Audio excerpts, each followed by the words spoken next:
Pag-usapan pa natin ang ectopic tooth kasama si Mobile Journal Yeda Pascual. Yeda, nabanggit ni Sonic 12 years ago noong magkaroon siya nitong ectopic tooth. So pinanganak naman pala siyang wala nito. Yes, Pops J, kasi itong ectopic tooth, hindi naman siya inborn. Okay. So, kumbaga, talagang kusa siyang nangyayari sa Lumalabas isang tao. na lamang yan. Yes, tama. Kasi yung sa kanya, Pops J, 5 years old pa lang siya nung lumabas yung kanyang ectopic tooth. So, ayun, talagang bata pa siya noong mga panahon na yun. Nako, na-imagine ko na yung pinagdaanan nitong si Sonic. Hindi madali magkaroon nito bilang isang bata, hindi ba? Maaring napapagtripan ba siya o natutokso sa eskwelahan? Yes, Pops J, nakakalungkot nga kasi hindi talaga yung binungad niya sa akin. Kinukwento niya, yung talagang mga struggle niya. Lalo na 17 years old, so nag-aaral pa yan. Sabi niya nga yung trauma niya tuwing magpapasukan. Sabi niya nga sa akin, ma'am, ito magpapasukan na naman. So ito na naman, mabubuli na naman. Alam na niya. Bully na naman, yes. Pero Pops J, kahit na ganun, hindi naman siya nawawala ng lakas ng loob. Kaya ngayon, nag-TikTok pa rin siya, nagpo-post siya ng mga video sa TikTok. Kahit Walang na mayroong mga negative comments. Yes, okay lang kasi sabi niya naman, tanggap niya naman yung sarili niya. Pero syempre, ang masakit, yung mga sinasabing masakit ng ibang tao sa kanya. Nabanggit niya rin na wala naman siyang kakaibang nararamdaman, walang discomfort o anuman. Pero yun nga, visually, tampulan ka ng tuksuhan. So ano ang kanyang plano? Pops, yung sa kanya pala is, ayun nga, nabanggit niya nga na wala naman siyang nararamdaman kahit ano. Pero ang sabi naman ni Doc Irka Ruiz, yung ating nakausap na ENT surgeon, usually sa mga ganitong case, kahit na rare phenomenon siya, yung iba is, prone sa mga iba't ibang sakit din, kagaya ng, syempre, prone sila sa madalas sipunin, magdugo yung ilong, pagkatapos kapag ka nakukuskus, yun nga, magdudugo, tapos mabaho yung hininga, mabaho yung sipon.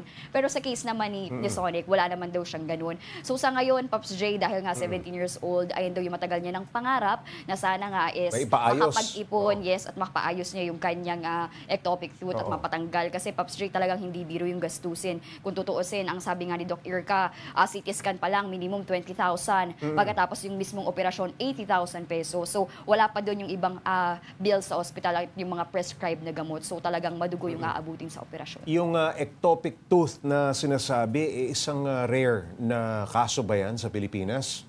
O may mga marami din ganyan?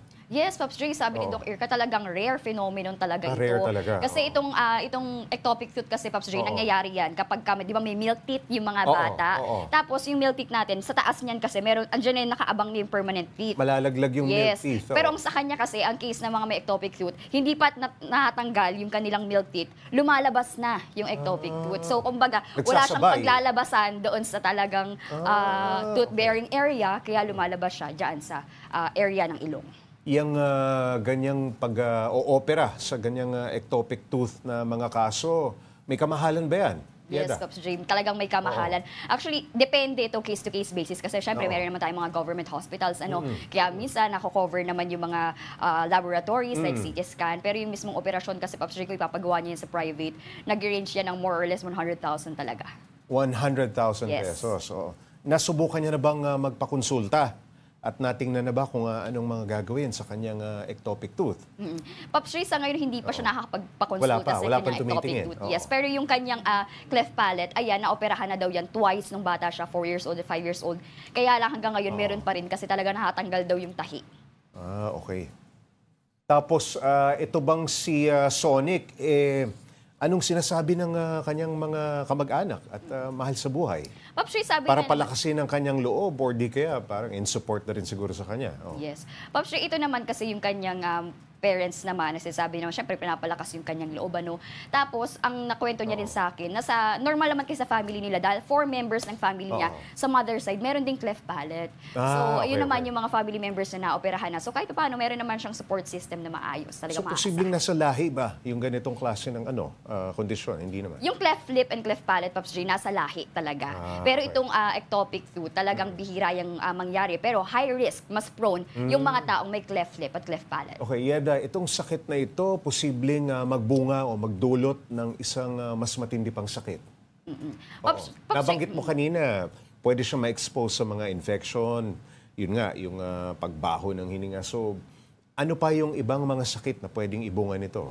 Pops Ray, so far yun lang naman yung mga maaari niyang maranasan. Okay. So, ayun, kailangan pa rin syempre naman check kasi hindi naman yan daw basta-basta kailangang operahan. Correct. Hindi naman yan basta-basta tatanggalin lang. So, kailangan kasing malaman, Pops Ray, Oo, kung meron pa bang mga oo, structures sa loob ng ilong yung Tama. maaapektuhan. So, ayun, kailangan pa rin ng mabusising pagkonsulta sa mga espesyalista. Alright, maraming salamat. Mobile Journal, Yeda Pascual.